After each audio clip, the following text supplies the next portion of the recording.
pace is like impossible to nail. It's kind of like at work. My boss explained our evaluation system. It's like if we're rated on a 1 to 4 scale, and you're not expected to be at the top 4 level. It's like he described it as a place you visit, not a place you live. And I think the perfectly paced game is kind of like that. It's a thing that you appreciate when it's there, and when you do it right, and you try to emulate it. But there's always going to be a bit of randomness and stuff you can't predict.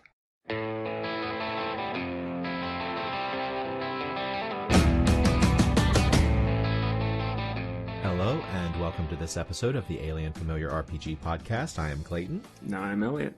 Before we get started, you can find show notes and more at alienfamiliar.com. You can email us at alienfamiliarmedia@gmail.com.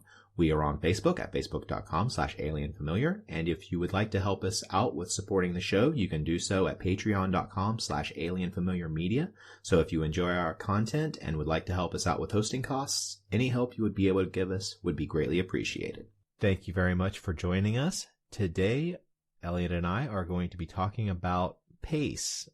Particularly, we're going to be talking about the pace of your game as a whole, rather than just focusing solely on the pace of a session. So we're going to talk mostly about D&D, but I've also got a few other games that I want to talk about also, because I feel like D&D itself is designed to be a very fast-paced game, not necessarily just in a session, but like the adventure structure is designed to be pretty fast-paced, and there are certainly systems that are not designed to do that. Like D&D, you take a long rest, and the next day you are back to full. You have your full hit points, you have all of your abilities at your disposal, and that is not this case in a lot of other game systems. Even previous editions of D&D, it took longer than just an overnight to cap off your hit points. Back in the days of second edition, it was, I want to say, you gained back your level in hit points per day and you didn't gain any other modifiers to it. So if you were a 5th level fighter, over the course of a night, you gain back 5 hit points, regardless of what your Constitution score was, even if you had a positive Constitution modifier. So definitely over the past editions, D&D has definitely picked up its pace. Yeah, that's a really insightful comment. I hadn't even really thought about that, how the healing system and recovery in-game really can affect your planning pace and how that's going to do the adventure over. And I guess when you're planning your sessions and your adventures in general, that will, inform the amount of combat that you throw at your players, right? I know that in D&D, it's just kind of my typical outline is usually at least one major combat or maybe a small combat sandwiched in between some out-of-combat stuff, and that's just kind of the template I roll with. But if you're playing in a really lethal system, it can kind of be hard to even plan for what's going to happen, right? It introduces an amount of randomness in your long-term planning. If you have an encounter where players get severely, damaged or injured or whatever, and then you have to figure out, well, golly, by my calculations, it's going to take a week. What am I going to do with this week while they heal or worse? Yeah, and like in the first and second edition of World of Darkness, like if you took a lethal wound, not even an aggravated damage wound, it was like 3 days that you were out of commission, where you had a penalty on your attacks based on having that wound that did not go away until after you had spent a certain amount of in-game time resting and recuperating. So that could put the kibosh on in the middle of an adventure if suddenly you're walking around with a negative 5 on your rolls or worse. Yeah, that was the system my mind first came to as well, is just how, especially, if you're playing the supernatural versions of World of Darkness, it's a little bit easier to get over damage, right? But I not too long ago ran a World of Darkness a game where you were just people. And man, if you get an aggravated wound, watch, you better get a bed ready, have some magazines because you're down for the count. Yeah, probably spending time in the hospital, a week in the hospital to heal that one aggravated damage you got. Well, we're not even 5 minutes in and we're in the weeds. Zooming out a little bit to adventures and I guess whole campaigns. What do you, whenever you say adventure, are you talking about a single session, or I think of adventure versus session as, big chunks of story that are, that maybe 4 or 5 adventure arcs make a campaign. Is that kind of what you're thinking too? Is that how you mean it? Pretty much. I see an adventure as being the entirety of a particular storyline from you get the quest to the quest is to a particular quest is ended. And then a campaign would be like some major quest that you are wanting to complete. So to put this into like Lord of the Rings terms, an initial quest is for Frodo and Sam to get to Bree. That was an adventure. That was one adventure in the campaign of The Lord of the Rings. So here's a question for you. And I think we've touched on this a little bit, so I just want to go directly at this thought I've been having lately.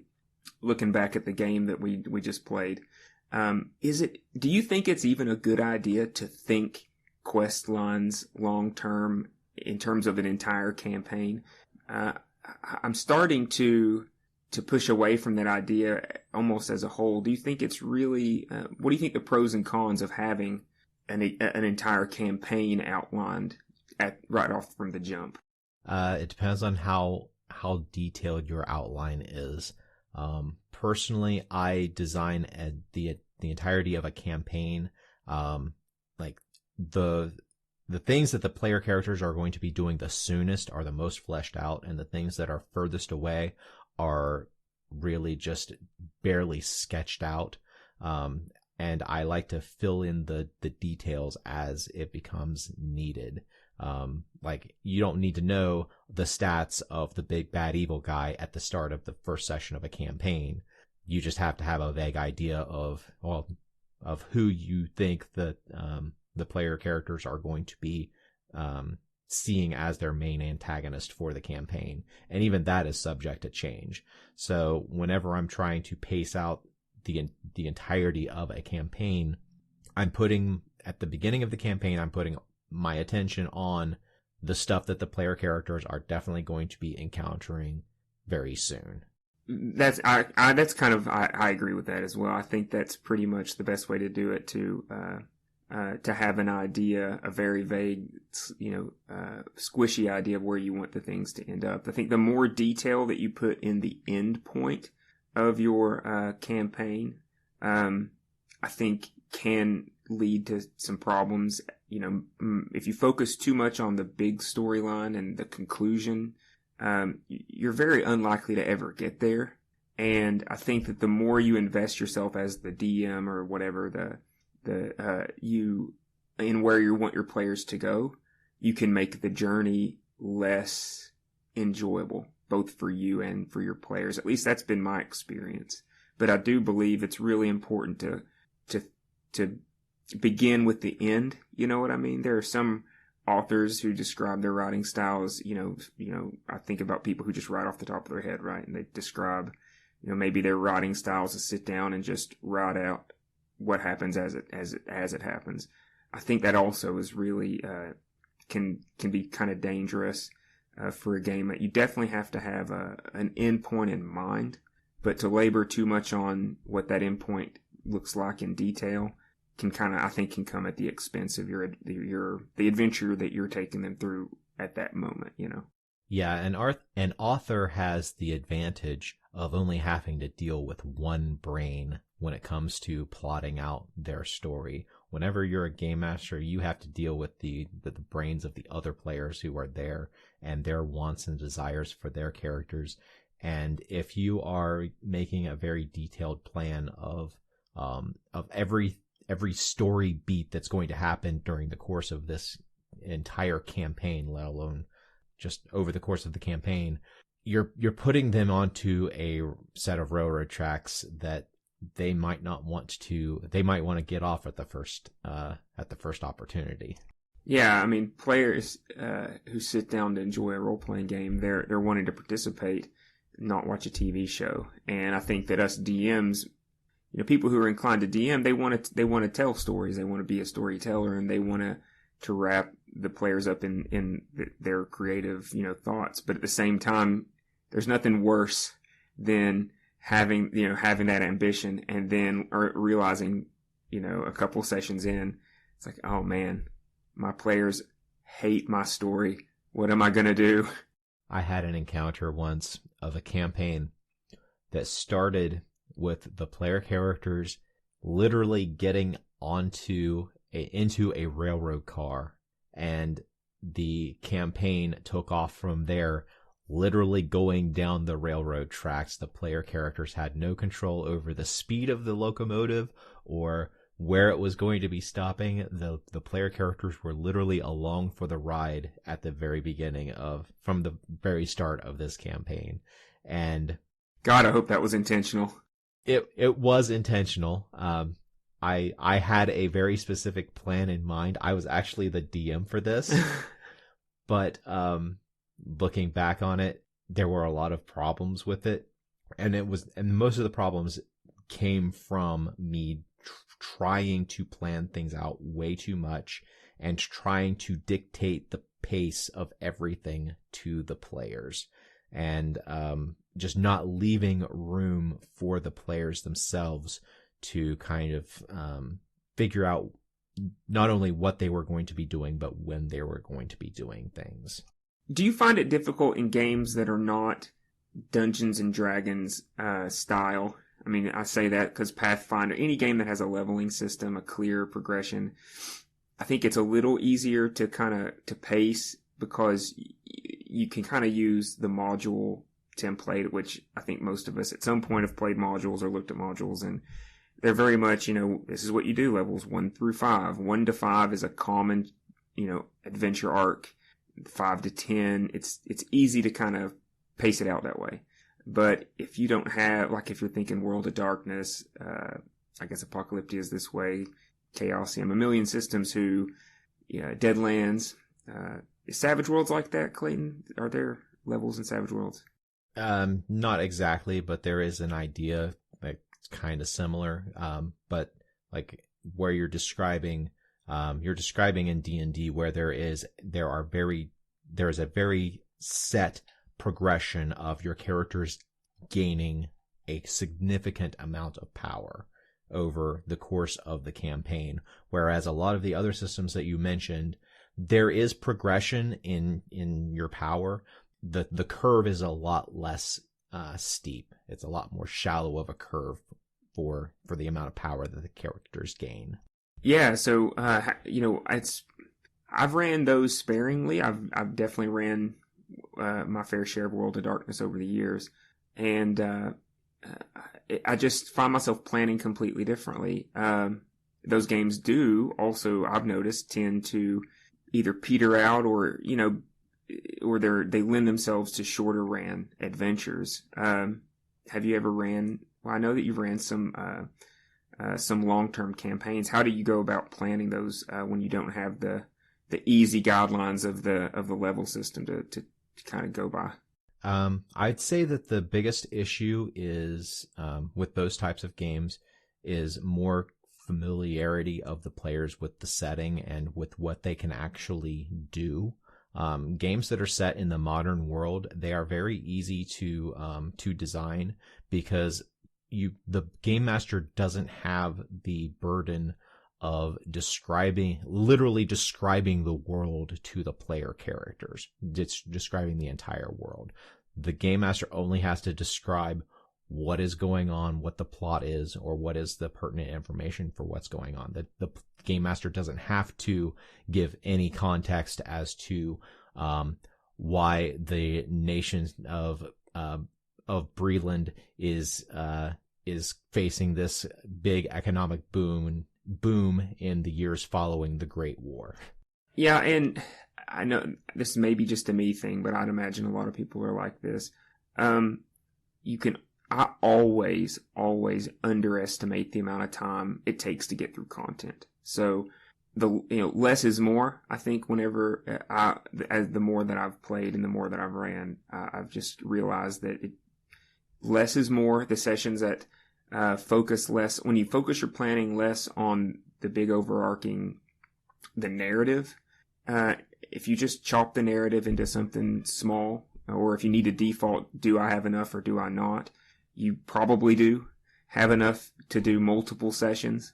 And, I think turning to planning the world, making the world rich can really help stretch out a fairly minimal outline of events, because the more that you create a world that the players are interested in, and that just comes with having rich NPCs, having, interesting places to go, maybe even like, spending a little more time fleshing out a dungeon and a little less time,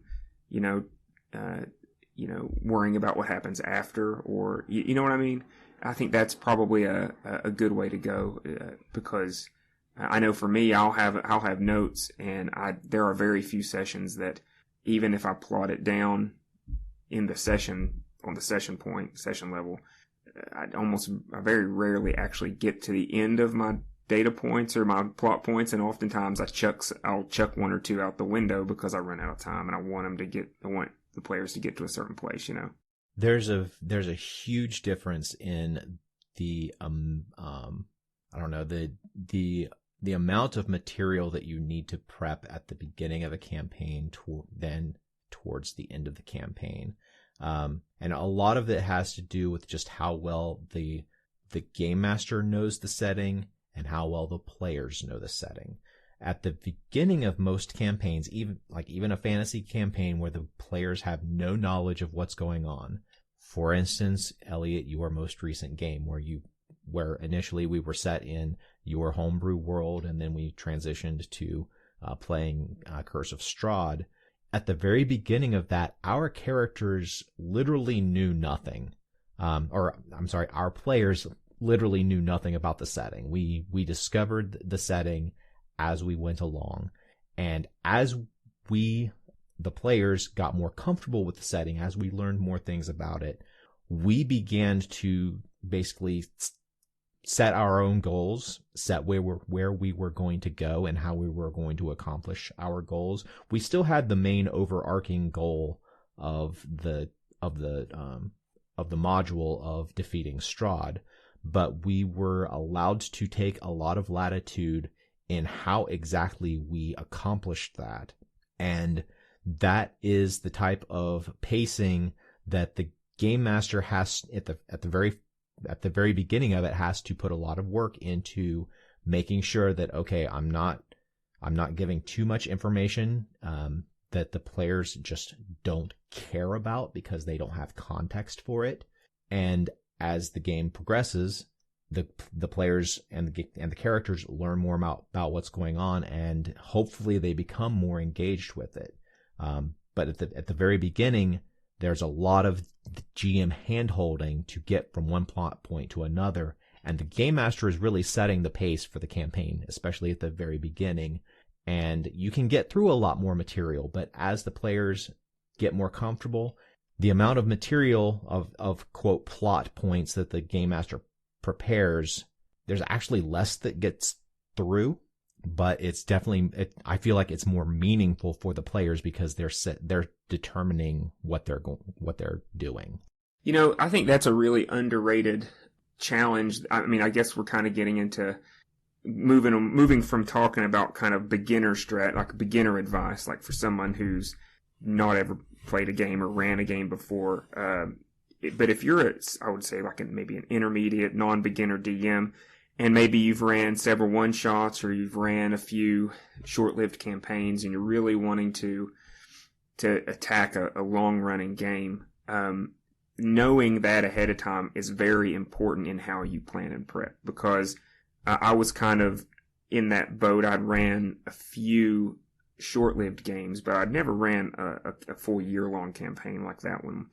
And what I found challenging was being prepared to manage the game once the players have become familiar with the setting. They know all of the names, they know the NPCs, they interact with them, the major players comfortably, and then they want to go take some ownership of the world. That is, as a player, it's the most enjoyable part, I think, it's the most enjoyable stretch is whenever you have agency, you have status in a world, and you're just out there, doing what you want to do. But as a DM, you're right, you don't have to prep as much, but it really changes the type of prep you need to do because you have to be prepared. Almost you have to be prepared for anything. And that can be very daunting, especially whenever players, maybe don't want to go in the same directions. You have to be I think what really pays off at that point is how well you have hooked your players into whatever bigger story plots you want. And even if that means you've taken your original idea, read your party, and realized they don't want to go there, and spent some time wadding up your ideas in the cart and throw them in the garbage and creating some, latching onto where they want to go. Because if the players kind of break apart, for lack of a better word, you end up, that can just be really challenging, I've found. What do you think? I would say that, if you are a brand new GM and you're coming to this episode for advice on how to design a campaign, how to pace out a campaign, I would tell you, don't pace out a campaign.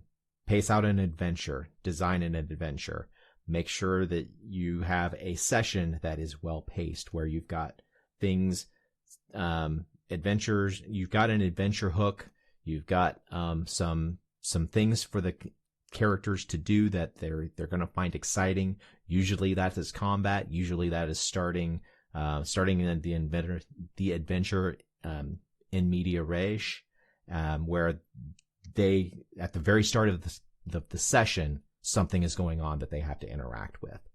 That's the thing though. Whenever I started running that game, I really ran 2 modules, and I think that was one thing that I learned from that session is modules are great, especially if you pick the good ones. If you're playing D&D, you're not really doing yourself many favors by not at least taking a look at some of that content, because I think that's what makes 5th edition so great, is that they've really invested the time to make really high quality settings and long running adventures that you can kind of unbox, read, and run your players through it. But what I also learned from that was that I really think it's best to do one or the other. If you're going to start with a module, because I ran Minds of Phandelver and kind of nested it in my own world, and then I nested Barovia in my own world, and then my ambition was to tell the conclusion story once the players hit those epic levels. And it worked out more or less. I really enjoyed it. I think the players really enjoyed it. But on the DM side, looking back on it, I just really underestimated just how much work they've done for you when they make a module, because, even though I still kept all the NPCs and we still stayed in Barovia, I just found myself, taking for granted how much different it is to read ahead a book and then just review the sections that you think they're going to go, if it's an open sandboxy kind of thing, like what makes Curse of Strahd so fun, because really your players could go anywhere, anytime, if they so choose. But then to go from, well, now it's all on my shoulders, that is a very huge gear shift that you need to be prepared for, that probably is better off just doing it from the beginning. And then, sticking with a module, and planning for the next module once you feel your players wrapping up the one you're on. But, because there's a reason why completely from scratch homebrew games, I feel, have usually shorter lifespans. And for those of you out there who can build a world and run a long running D&D campaign, my hat's off to you. It's a daunting amount of work, but it's the most rewarding if you can pull it off. I want to put out there that if you are a new player or a new GM and you're looking at these published adventures as kind of guides for how to create your own adventures. They're great for giving you the resources to run the adventure that is in the module, but they are absolutely terrible for teaching you how to design an adventure. Because whenever you get this published module, you have so much information. And whenever the reason why they have so much information in there is because they're a team. It's made by committee, There's a reason why the credits on the inside of the book is so long, because most of these big name publishers right there, they've got whole teams cracking away at these books. And they have to design this adventure to take into account people they don't know. Usually the game master is going to be at least having a passing familiarity with the players who are in their game. So, and the game master has the freedom to learn the players as the game goes, and to pick up the things that they like, the things that they don't like, the things that interest them. Whenever you're designing whenever you're publishing a big adventure, like a formal adventure, you don't have that benefit of being able to learn as the campaign goes what the players want and how they're going to play out the game. So a published adventure has to have so much more information in it, because they can't predict what the game master is going to need. Whenever you are creating a game for the people who are sitting around your table, you can make it as focused as you want, and you can make an adventure solely for a particular character sitting at that table, and you don't need 5 pages of backstory with information that hopefully something there will cause that player to sink their teeth into this hook. You can say in a single sentence something that that player is going to sink their teeth into as a hook for the adventure. Yeah, that's so true. I didn't even really think about that. That's really true. If deviating from the module it's really, that's one of the things you have to do, and not taking, I would always recommend using a module for busy DMs, but you also have to take in mind it's not canon, or nothing sacred is probably a better way to say it, that your players do have individual, approaches to the game, and, making a change, just to engage in a particular character that's always the better choice. The skill you need most as a game master that modules are actually pretty terrible at learning at teaching is improvisation. Whenever you have all of that information there, whenever you're able to read the pages of backstory and lore and motivations for all of the people who are in this particular adventure, the game master doesn't have to think of it on the fly. They don't have to come up with something in the heat of the moment. And whenever you start to design your own adventures, that becomes something that you kind of have to rely on, or you're going to just drive yourself to absolute burnout by drafting page after page after page of information that never gets used. Oh yeah, that's definitely the thing that overwhelmed me whenever we started playing off the script is, whenever you're playing in a pre-made world, it's just, as a DM, you're just so comfortable. You feel so safe all the time, because if you've done your reading, you know who's in that bar. You may not remember their name. You have to flip through the pages or whatever, but you can kind of remember, oh yeah, this guy, yeah, this is the inn where, it has a fairly meek, bartender or owner running it, and he has a very overbearing wife, and you kind of have it in your head, how to play it. But whenever your players go off, maybe go into a place they've never been before, or you find yourself in those improv moments. It took me a lot of adjusting to kind of get back in to where I was comfortable doing that.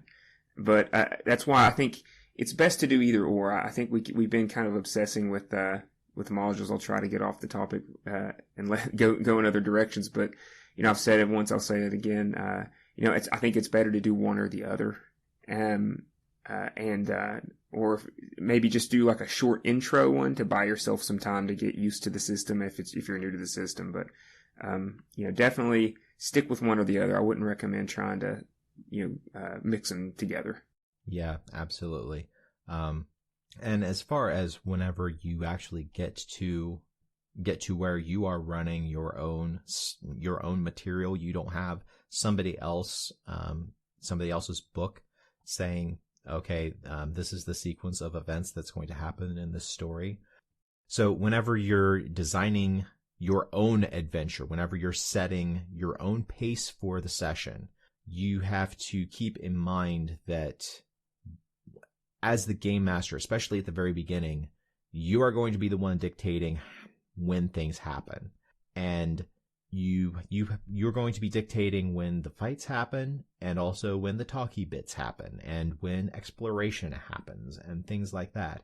And it's really important to have a good balance between them, because personally, if I'm if I'm in a game that is just a dungeon crawl and it's nothing but a dungeon crawl, that tires me out. I get tired and I get bored. Just a series of fights isn't interesting to me. And a series of fights where nothing happens in between, there are some players who love that. I do not. I have to have something else in between.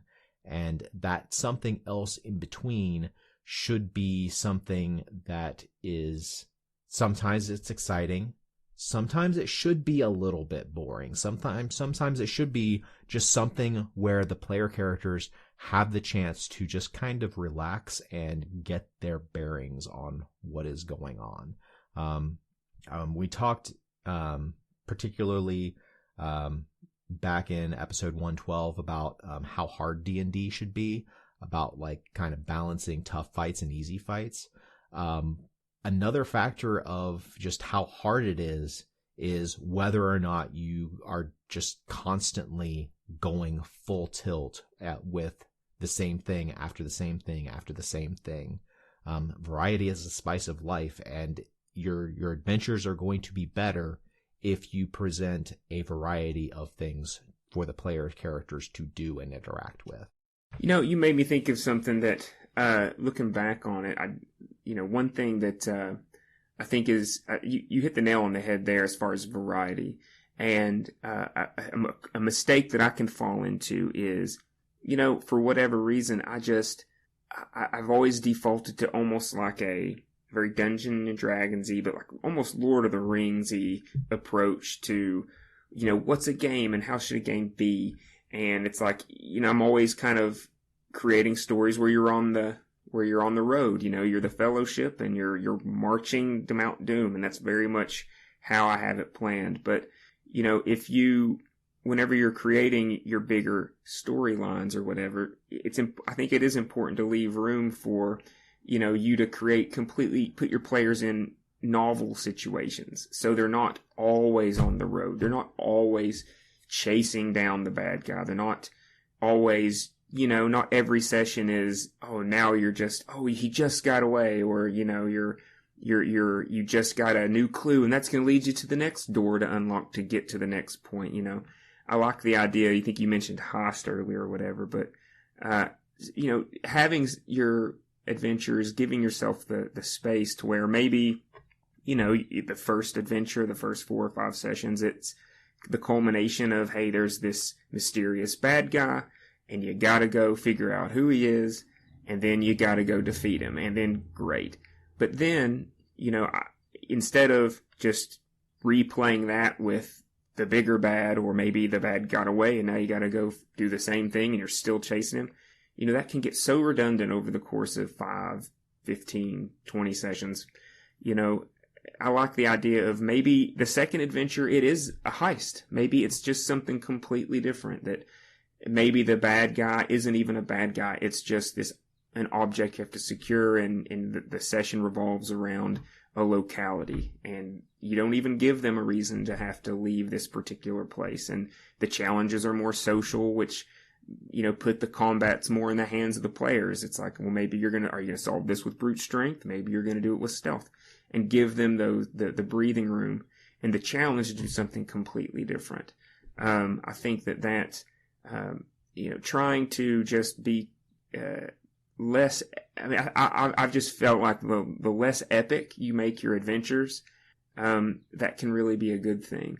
And typically players will find a way to make a story epic if they're good players, you know. I want to give a little bit of cautionary advice, particularly about heists. If there is any particular type of adventure that I have seen go wrong, it's a heist. And by go wrong, I mean so poorly paced that it becomes a slog to get through. And here's why. Take your typical Shadowrun game, a game set in a fantastical version of a cyberpunk future. The typical cyberpunk game, in my experience, is you get a basically a heist objective from your Mr. Johnson, and then you plan out the adventure, or you plan out the heist, and then you go do it. There is no action going on in this heist until the very end of the adventure. It's all just this meticulous planning, and the planning gets so far into the weeds, into minutia, and there's always going to be at least one player who absolutely wants to get everything planned out and nailed down so that everything can go off without a hitch. And then there is also going to be at least one other player sitting at the table, tapping their foot, impatient, can't wait to get to the fun parts of the game. Heists are a particular type of adventure that I think is fraught with pitfalls as far as making sure that the players are engaged with every step of the process of the adventure. Well, I don't have a good way of doing it. I've run heists, and it always seems to devolve into that. Get the mission, pre-plan, plan, argue about the plan, and then finally instigate the plan where everything goes wrong. And there's always players who just aren't interested at each point of that adventure. And I hate seeing players who are just cut off and just not having fun. I have a lot to say about. Okay, I have to make this comment though. I was talking to another DM friend of mine who I hadn't seen in a while recently, and after having ran this game, I just jokingly said, "You know what? After running a long-term game, you know what conclusion I've come to? I'm not going to cuss, but F players." and I say that jokingly because that's not the case, but. You know, I do think that just like the DM has a responsibility to provide something to play, it's as much the player's responsibility to find their fun. And I also share that like nagging, like, gosh, this, you know, I've got this person. I know they're not enjoying this storyline. This really is cutting this person off, and I kind of want to run, maybe do something to kind of push to reach them, but. You know, because everybody's different, and if you play with 4 or 5 people, then, you know, everybody plays and enjoys differently. So you're always going to have that person who loves combat that is just not happy anytime you're not in combat. And then you're going to have that other player who's maybe not a martial character focus, and they just sigh or go ugh every time a big combat starts. And, you know, I do think that as a player, and this is something that I'll even probably for the rest of my gaming, even be very explicit about saying right up front in the campaign, is just to caution my players and encourage them, this is your chance to be as outgoing as possible. Whether if you're an introvert, you know, then, you know, I need to know where you're going to find your fun so I can write that in. But, you know, I do think that players need to put forth an effort to find their own niche. And at a certain point, you know, if you've thrown a bone to somebody, or you're trying to do something different, you know, there's been a couple times where I've just seen maybe it's the same player who seems to always be disengaged, and I'm just like, hey, they must be finding their fun, or else why are they showing up? And I don't know. I've had to kind of evaluate this last year is like, just how much obligation does the DM have to reach everybody, you know? Because obviously you never can. And it's a really big problem whenever you get to a session when it's like, oh man, everybody's checked out. Yeah, as a DM, you've probably done something wrong there. But as long as you have the majority of your players engaged in any given session, you know, your follow-up prep really ought to be gauged. Okay, well, that person was pretty bored last session. Let's make something that maybe I think will appeal to them a little bit more. You know, I think that's probably about as far as a DM needs to go. What do you I mean, am I being too callous? I don't know. I go back and forth on this weekly, sessionally, like how much it is my responsibility and how much it is the player's responsibility to be the one to set the to be engaging. I don't have an answer. I have struggled with this question. I'm sure on past episodes I have said that I've had an answer, but as those sessions come and go and I see there's a player there who seemingly is not having fun. They're sitting there, I can hear them sighing because they're just not having fun. Oh, and they love to let you know. You know, they love to let you know. I don't have an answer. I may have pretended that I had an answer before, but I literally don't. I don't know where the line is. When it's my responsibility and when it's just the fucking player's responsibility to wake the fuck up. Play this game with us. And, you know, there was a character, or there's a player in a game that I was a player in as well. And I just remember thinking to myself, like, why is this guy even here?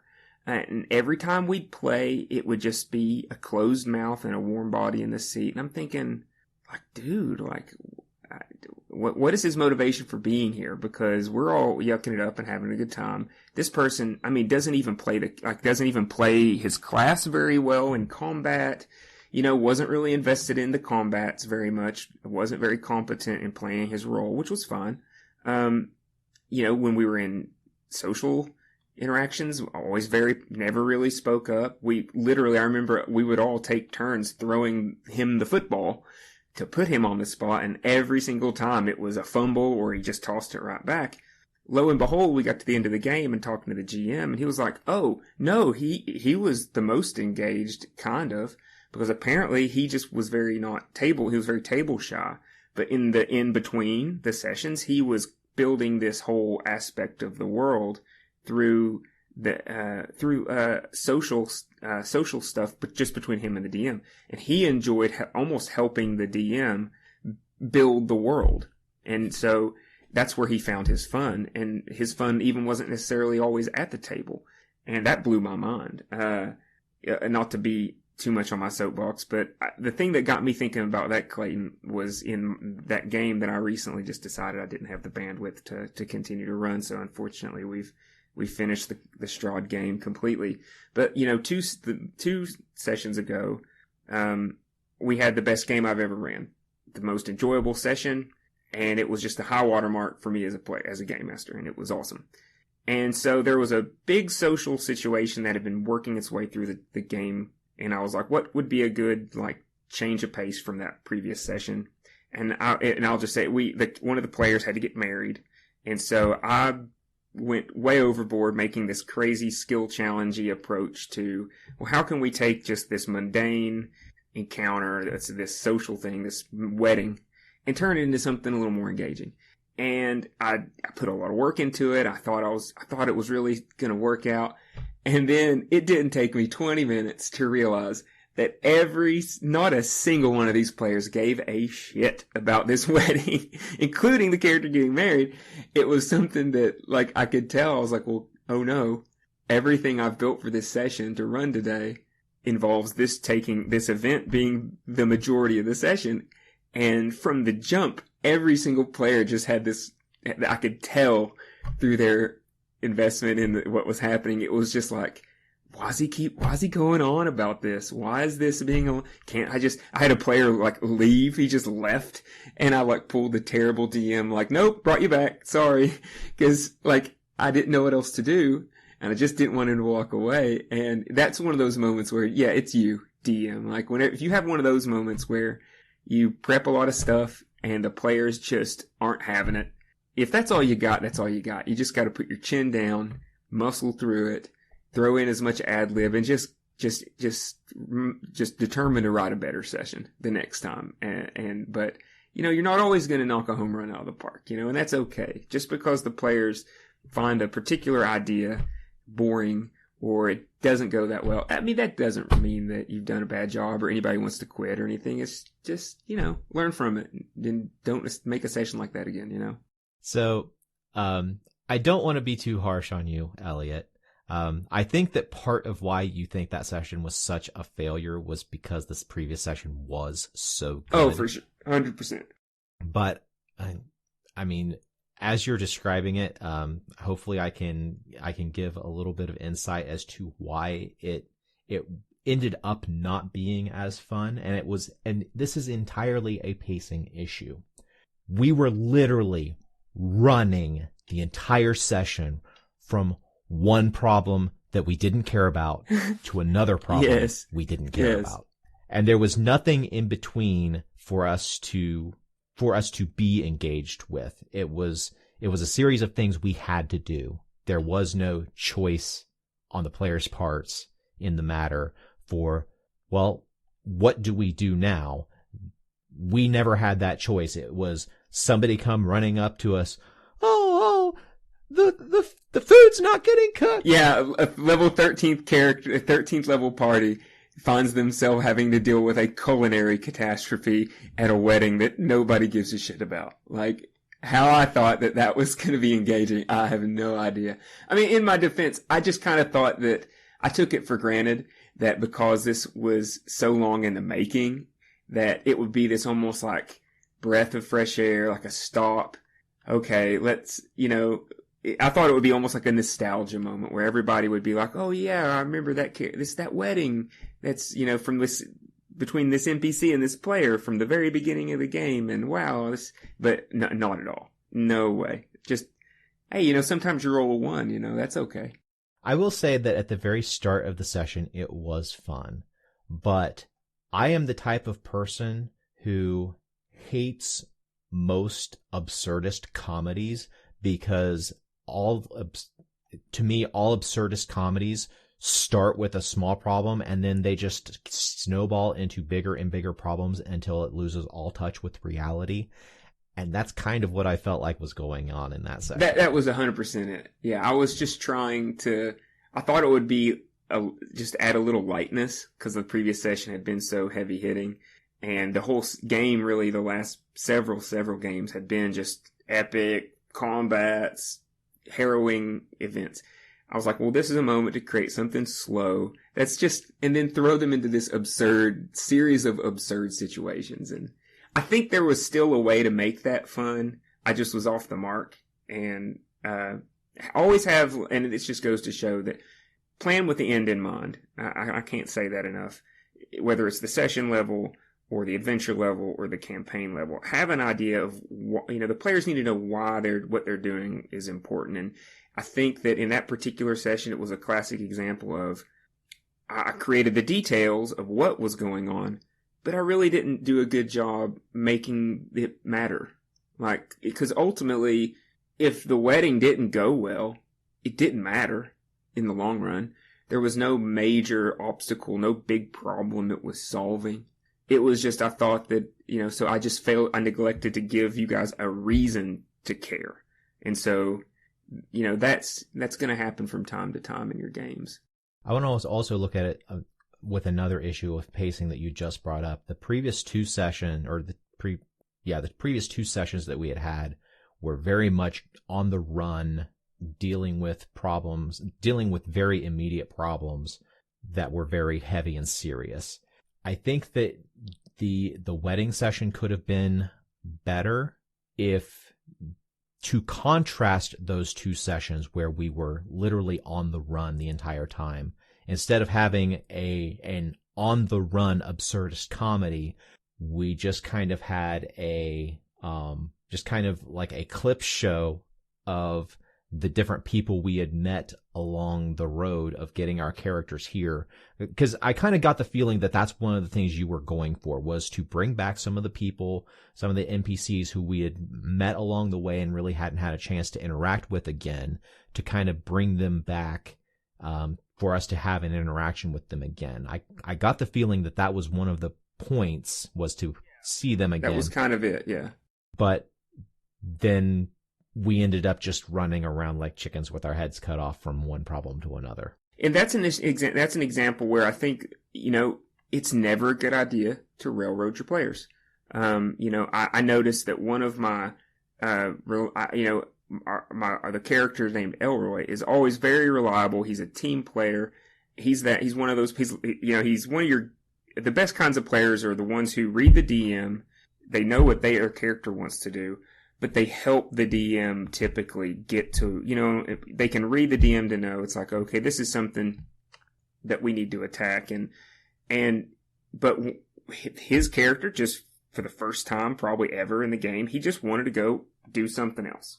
And he was the character that I was like, I don't think you should do that. You're really exhausted. He's like, nope, I'm doing it. I'm like, that. And then as the DM, I'm thinking, well, that screws me. I don't want to deal with this split party thing. And then I just totally snatched him back.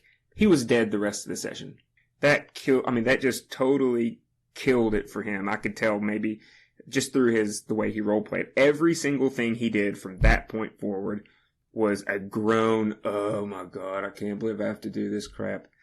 In that situation, I think that if you read, if your players are sending you signals, and it's not just one, if it's everybody that's sending you signals that, yo man, this first hour, yikes, it's not been awesome. Have your train wreck be giving into the players and letting them go off. I mean, in reality, what I should have done after that first hour has been like, you know what, this isn't working. My players all have somewhere they want to go. Every single one of the players had just returned back home. And so they were sending me signals. There are things we want to do, just not this. Well, if I may interject, this was a situation where war is coming to us. We know that armies are coming toward us, and you want us to take a session and do this wedding thing. It's possible that this could have worked if our characters had been impressed upon that, like how this would have helped the overarching story. Yeah. Yeah. If we had seen how this marriage was going to solve a problem, I kind of got the feeling that, like, you did say how it was going to have this effect on the land itself, but I don't know. I just didn't. It wasn't enough. Yeah, it wasn't enough. But I feel like you did recover the session at the end pretty well. The last fight was fun. It did bring some things into the session. I think the biggest thing that was the problem with the session was just how everything was rushed. Absolutely. And that was coming off the heels of 2 previous sessions where everything had been rushed. Yeah, so getting off the specifics of this, I know we're getting close to the probably the closing remarks on it. I'd like to talk a little bit about just other systems. We spend so much time on D&D, it's what we're most familiar with, but one of the exciting things about dropping a campaign isn't dropping it role-playing games. It's like, now I've already started looking at other systems. When we're thinking in terms of it, if a game is sci-fi versus, I think, the Old West in, like, say, a Deadlands game, like I've played a lot of that, fantasy, dark real world, sci-fi. I mean, how much does the type of game system, but also just the setting, the theme of the setting, affect your planning and your pacing? Well, I think that a lot of it comes back to how familiar your characters are with the setting, as to how well how well they're going to do with the pace of it. Like a medieval fantasy can be slow paced. It takes a lot of time to walk from one place to another. And it takes, in a starship, depending on the technology, it might take a long time to travel from one star system to another or from one planet to another. So there are built-in ways that you can kind of have a more slow-paced game. Like look at classic Star Wars versus classic Star Trek. Like Star Trek before the J.J. Abrams, and Star Wars, well, any Star Wars, except for the prequels, because prequels were poorly paced. So whenever you look at Star Trek, that's a pretty slow-paced stuff. That's episodic. Star Wars and Star Trek, I feel, are pretty episodic. But I'm talking about like the amount of time that it takes for anything to happen. And this is one of the reasons why I have a big problem with J.J. Abrams' take on Star Trek, is because he made it Star Wars. Is in Star Trek, you don't see people running from one place to another constantly. In Star Wars, particularly the most 3 movies, people are constantly running. No one ever walks in the most recent Star Wars movies. Go back and watch them. Nobody ever walks. Huh. Yeah, see, that's maybe when I say episodic, that was kind of what I had in mind. I've talked a lot with some friends about easy ways to run games that way, the easiest way you can do for a DM. And we've kicked around this thought of, well, have you ever played or ran a game like this where every session is its own discrete story, and you literally plan to play the game as if it's an episode of Star Trek. So like the beginning, it maybe not quite so formulaic, but essentially have that opening montage of Stardate, blah, blah, blah, give you that this is what's going on right now. And then by the end of the session, or maybe 2 sessions, it's done. And then when you get back together, you're playing the same characters, but you're in a new scenario. And maybe they have something to do with each other, but probably not, or maybe not. And just run. Have you ever paced a game like that? And do you think that would be successful? I've tried to run games like that, with varying levels of success. The biggest problem with episodic games that I see is that they don't really allow for character growth. You end up just playing an archetype, and the archetype never changes, because basically everything goes back to baseline whenever the next adventure starts. There's really not much carryover from one adventure to another, one session to another. And it kind of carries over to the characters, where the characters don't really change. And that's also a problem, can be a problem with a long arcing story, big campaign where the entire story is planned out, or it seems to be planned out from the first session to culminate in something that happens at the end. But I see it happening a lot more in episodic games. Yeah, I have determined that the next game that I run, I'm definitely not going to plan, if it's even a fantasy game, which I don't imagine it will be, but if it were, I'm definitely not going to, like, the ending that I have in mind is definitely not going to be level 20. And it's just, I really want to, I feel like as a DM, I default to just like pace, fast, Star Wars style. You're always running. You know what I mean? Never slowing down. There's urgency. And the next game I want to try to tackle is just a bit more, just slower, and make things a little less big as far as like scope, but more rich, so that and to get that way right from the beginning, you can give players a little bit more room to breathe, a bit more agency. And I've already kind of got that idea in the back of my head is where I kind of want to go as a DM. I will caution that it's very hard to do that from the beginning. I feel like using the Curse of Strahd campaign as a template again, at the beginning, where we don't really know a whole lot about what's going on, the players don't really have the context for being able to set their own agenda. But in Curse of Strahd, like by the time we were getting up to the point where we were we could conceivably take on Strahd, we very much could have done the entire rest of that campaign entirely based on what the player characters wanted to do and fulfilling our motivations. And with the type of campaign that you're talking about, I do want to caution you that it's really hard at the beginning to give the players that latitude, because they just don't know what to do with it. So for the beginning of such a campaign, I would say still kind of lean pretty heavily on having everything plotted out and having it be pretty fast paced at the beginning. And then once the players start saying, "Hey, I want to take some time to do this thing that isn't the main plot," that's when you start letting up on your go go go go go mentality. Yeah, I agree. And this is maybe just a player / DM preference. Another thing that I really liked, where we did not do Curse of Strahd the first 5 levels, we did the Mines of Phandelver. Phandelver is kind of doing what I think is good, is that it's giving you a small little locality that you can become familiar with. But me personally, I think that it's not a big enough town. It's not a big enough place, because I feel like any game that you play starting with that module, the town itself of Phandelver is just too small to really get too comfortable in.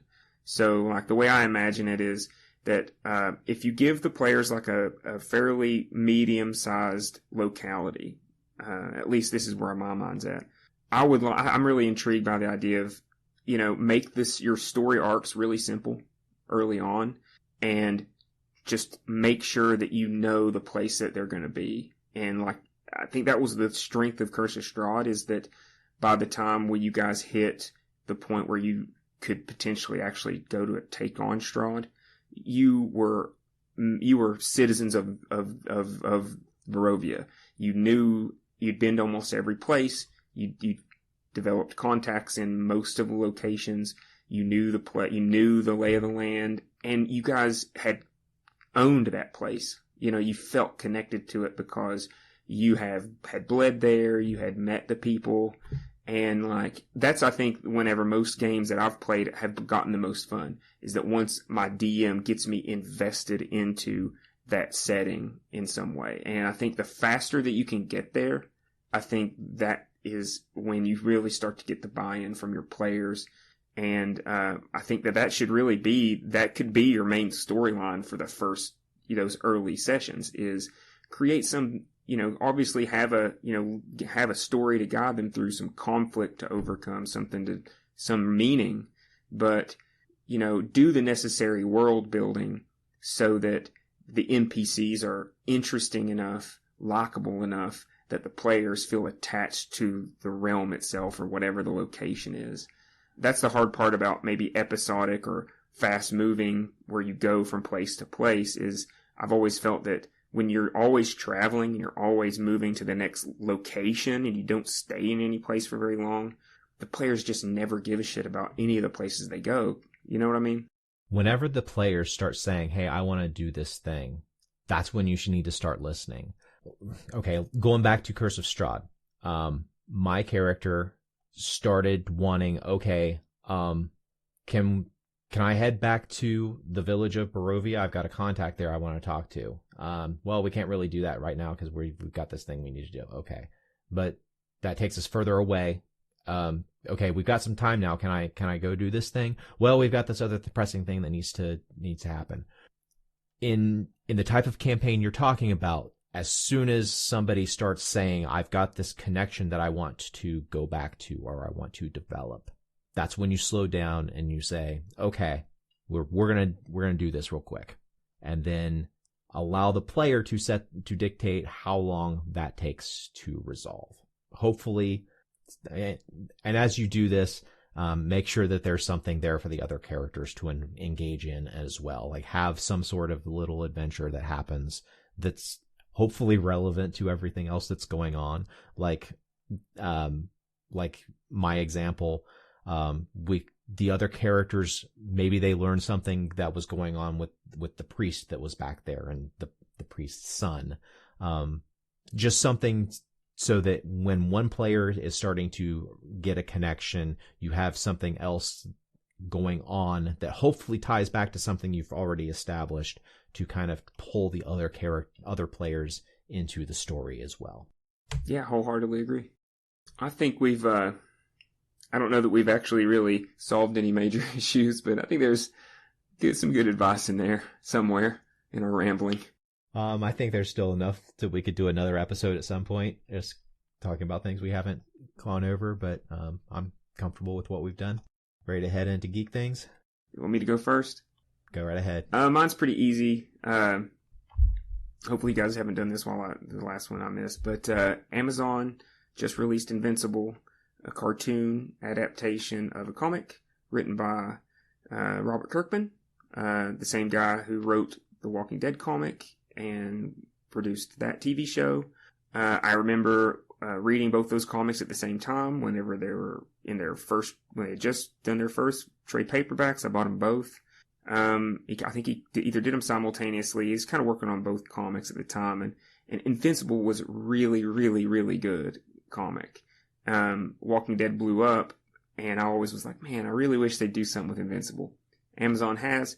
It's really great, really, really good superhero fiction, and I'm being not a huge fan anymore of comic book superhero fiction. It takes a lot for me to to get interested in a comic book kind of inspired anything, and it's really good. I recommend it to anybody. New episodes come out on Fridays. I think there's 5 or 6 out now. It's good stuff. Check it out. Read the comics too. I've actually got so many I don't know what I want to talk about. The first thing I'm going to talk about is Romance of Roskia, a visual novel created by some friends of the show. It is available now on their website, which will be linked in the show notes. But here next month, it will be available on Steam as well. So if you're familiar with visual novels, I would definitely recommend you check it out. It is it is it is a visual novel set in a fictional history based on ancient Rome. And if you're not familiar with what visual novels are, kind of imagine a text-based adventure game that uses like anime style visuals, and the gameplay is you making decisions along the way, making the decisions of the characters who are in it. There's a lot of very diverging, branching storylines that you can play through.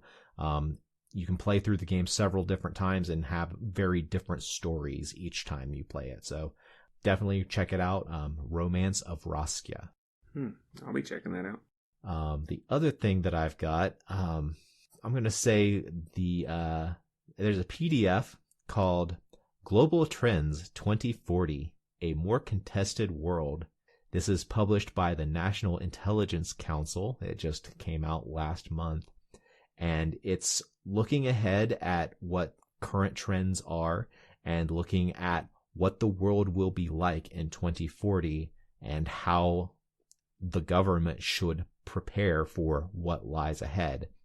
This is a publication that has been coming out every few years since like 1997, and every one of them are available for you to look at online. So if you're into alternate history stuff, you can check out the ones that came out in like 1997 and 2000 to see what an alternate history of what our world might look like, what types of things people thought were going to be happening in the world, and how people were planning for it. Some of the scenarios that are described in this to basically get the like recommendations for the government to get ready for what the world might be like in 2040. Some of the scenarios have titles such as Renaissance of Democracies, A World Adrift, Competitive Coexistence, Separate Silos, Tragedy and Mobilization. So these are the different scenarios that top level people in the U.S. government are looking at to plan out what the world is going to be like and how to prepare for that. Sounds like one of those things where if you go back and read an old issue and what it said happened came true, somebody probably screwed up. Probably should have not let that happen. It's definitely interesting going back and reading the ones published in 1997 and in 2000 and reading their reports on what terrorism will be like in the future. Oh, man. I'm going to check that out, too. That sounds crazy. All right. Well, what do you say we stop this bullshit and start rolling some dice? Sounds like a plan, man.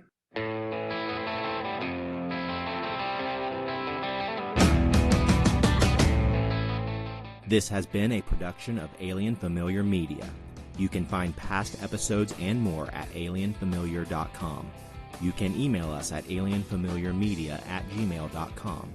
This production is protected under a Creative Commons non-commercial attribution, no derivatives license.